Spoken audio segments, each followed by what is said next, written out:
Alright, y'all, we're fixing to go shoot these rifles here. And with this one here, I'm going to show you what quiet is all about. But first, let me tell you, I had originally said that if you take this and clean it with Ballistol, the finish comes off, and it did. But I sprayed it with that barbecue spray paint, heat resistant, and you could take it and scratch that finish off with your fingernail. It didn't work out well at all. And just putting it in the in its holder and taking it out would scratch it up. And I was constantly having to touch it up. So I got online and read about it. This tube is titanium. Paint does not stick to titanium, and that was the problem. But it needs to be bit, you know, or etched with some type of acid. And I found this Rust-Oleum primer, and it is self-etching. And I gave it a coat of this, and then I painted it, and I haven't scratched it with my finger to see, but I guarantee you it's a much better finish, and it doesn't scratch up when you take it and put it in and out of the holder like it did. So you're gonna have to, if you have one of these, you're gonna have to put a self-etching primer coat on it, and that'll solve your problems, followed with the barbecue spray paint. Now let's go see what quiet is all about.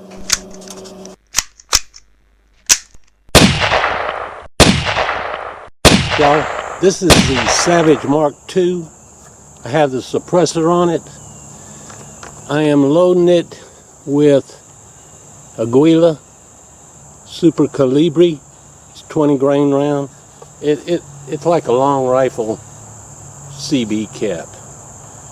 And you're not going to hear anything but the trigger. You may hear the slug bouncing off a tree.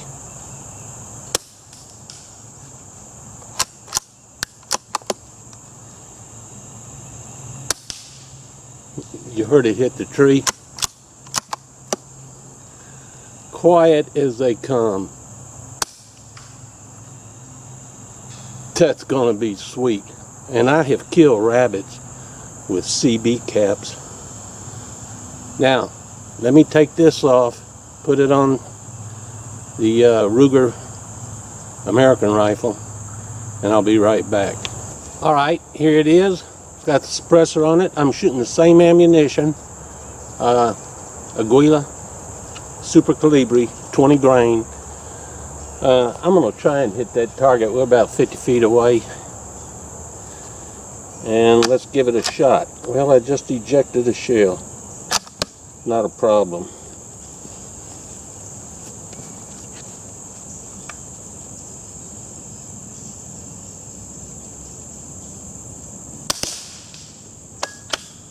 That's a bullseye there.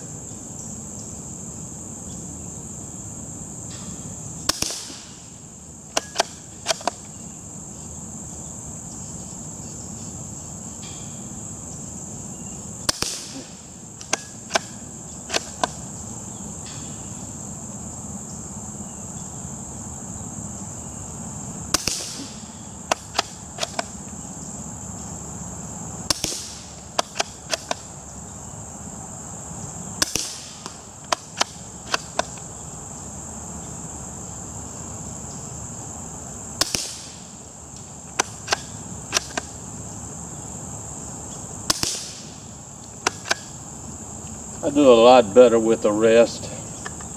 Can't hold still. Alright, now, this is really unique to me.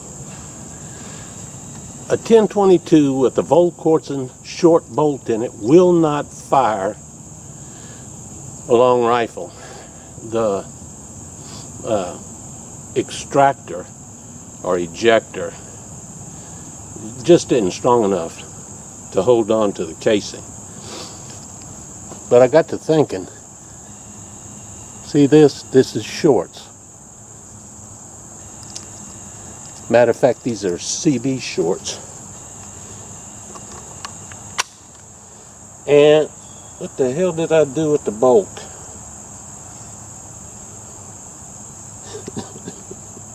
Damn it to hell. I ain't even put the bolt in this gun yet, y'all. Hang on. Good grief. You think I ain't getting old? Walked out here, didn't even have a bolt in it. Now this has not been zeroed. I didn't want to take the time to zero it. I got a lot going on here. And I need to be doing other things. But this is the American Ruger American.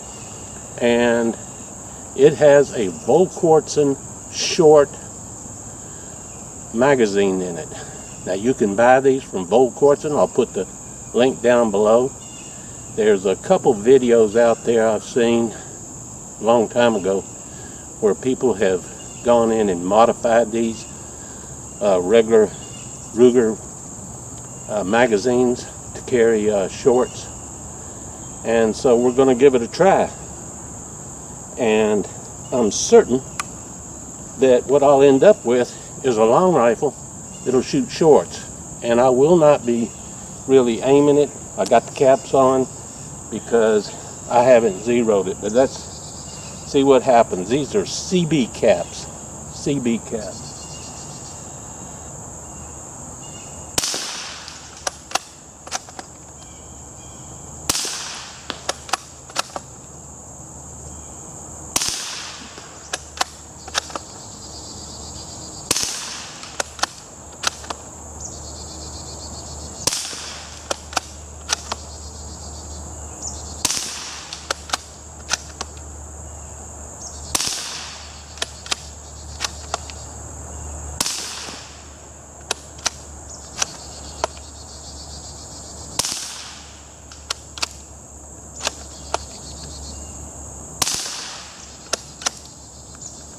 There it is. That is a long rifle shooting shorts, and it does it flawlessly. Those happen to be CB caps. There is no suppressor on here, or you wouldn't have heard that. But I think it's unique. This is what I alluded to in the other video. You can get one of these rifles, either do it yourself on the magazine, or pick up one of Volquartsen's, and you can shoot long rifle and shorts, which is fairly unique in my estimate on a magazine fed 22 bolt action rifle. So there it is. Covered several subjects here today. Hope you enjoyed it. Appreciate you watching. Catch you later. Bye. Damn near forgot to show you the target. Write this down, 2 bullseyes. And thank you to Baxter Welts here, whoever it is running for sheriff over there in Grant Parish. Those signs come in handy. Bye.